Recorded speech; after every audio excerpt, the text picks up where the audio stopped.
C'est parti. Ah, Madame le maire est dans mon dos.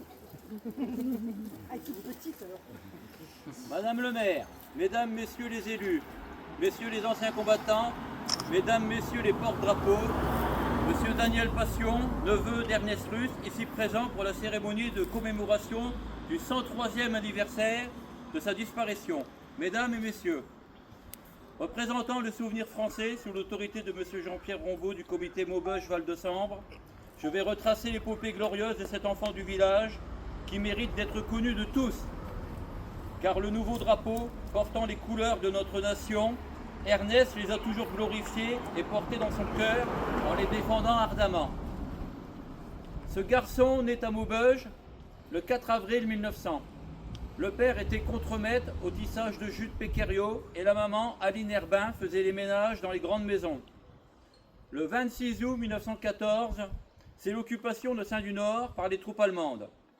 Les restrictions et les vexations s'enchaînent. On ne veut plus circuler d'un village à l'autre.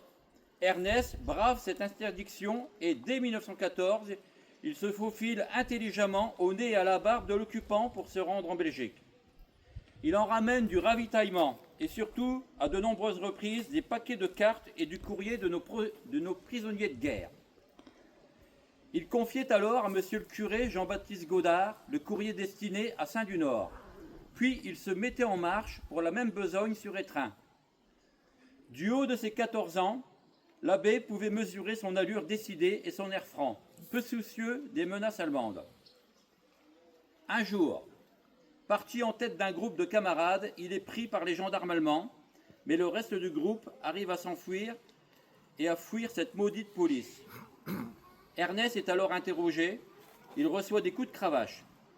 Refusant de dénoncer ses camarades, il est mis en prison et il est déporté peu après en Allemagne comme prisonnier civil. N'est-ce pas là de l'héroïsme du fait de son jeune âge? Audacieux et résolu, Ernest échafaude des plans d'évasion et met en œuvre celui qui sera le bon.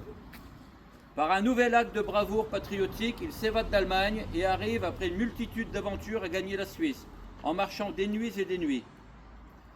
Arrivé là-bas, après avoir répondu à des questionnaires des autorités présentes, il prend le train pour Paris et s'engage pour 4 ans à la mairie de Saint-Ouen. C'était le 30 août 1918. Il est alors au 6e bataillon de chasseurs alpins et fait campagne dans cette unité d'élite dès le 5 octobre 1918, après un mois d'instruction. Il a le souci de contribuer à la délivrance de son pays, la France. Son bataillon passe en force le 4 novembre 1918, le canal de la Sambre, à Étreux, non loin d'ici, et poursuit l'ennemi jusqu'en Belgique. Le 11 novembre 1918, c'est l'armistice, la France compte ses morts, 1 375 000 tués ou disparus. Arrivent alors pour Ernest des périodes d'instruction et de repos. Il est volontaire pour l'armée polonaise, le 21 avril 1919 au 3e corps d'armée, jusqu'en novembre 1919. C'est alors la guerre soviéto-polonaise qui prend fin le 18 mars 21 à la paix de Riga. Il passe ensuite au 124e régiment d'infanterie, en métropole, le 29 novembre 1919, et est volontaire pour les opérations du Maroc. Il y part en juin 1920. Nommé caporal au 3e régiment de tirailleurs algériens le 21 juin 1920, puis avec une ascension rapide, sergent le 23 mars 1921. Il passe ensuite au 11e régiment de tirailleurs algériens, puis au 61e régiment de tirailleurs marocains, le 4 décembre 1922. C'est avec cette unité qu'il participe à la réduction de la tâche de Taza. Alors, Taza, c'était une ville qui était située sur la ligne de communication entre Oudja, Rabat, Fès, Marrakech, Casablanca. Et on voulait libérer cette route. Beaucoup de tribus rebelles sont dans le secteur. Le 13 août 1923, Ernest est mortellement blessé par un tir de dissidents marocains au Djebel Idlan. C'est noté sur la plaque là-bas. Ce combat, où notre héros Saint-Sois était en tête comme meneur d'hommes, mit fin à une carrière militaire prometteuse. Il décède le lendemain, le 14 août 1923, à 7 h du matin, mort pour la France. À cet endroit, son régiment, le 61e régiment de tirailleurs marocains, eut des pertes sérieuses ainsi que les unités de la Légion étrangère. Le corps d'Ernest fut rapatrié à Saint-du-Nord où il repose sur le monument caveau du cimetière. La gloire de ce fils a fait la gloire de son père et de sa famille.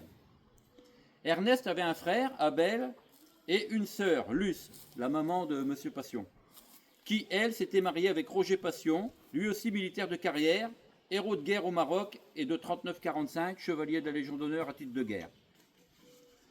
Le caractère patriotique du dévouement qui lui valut les brutalités allemandes est peut-être passé inaperçu aux yeux de la plupart des habitants au milieu de la tourmente générale de 1914-18.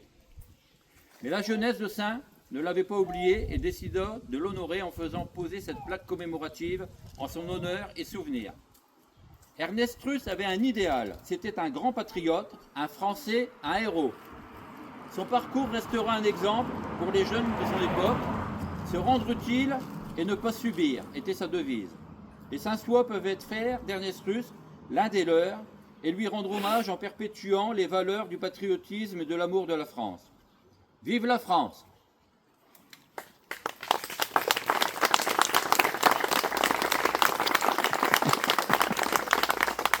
Merci à Madame le maire et à toute l'assistance. Je vous remets le texte. On va déposer. Pardon. Oui, Le dépôt de germe. oui, avec Madame Monsieur Passion et Madame le maire. Ça marche. Tu m'ouvres.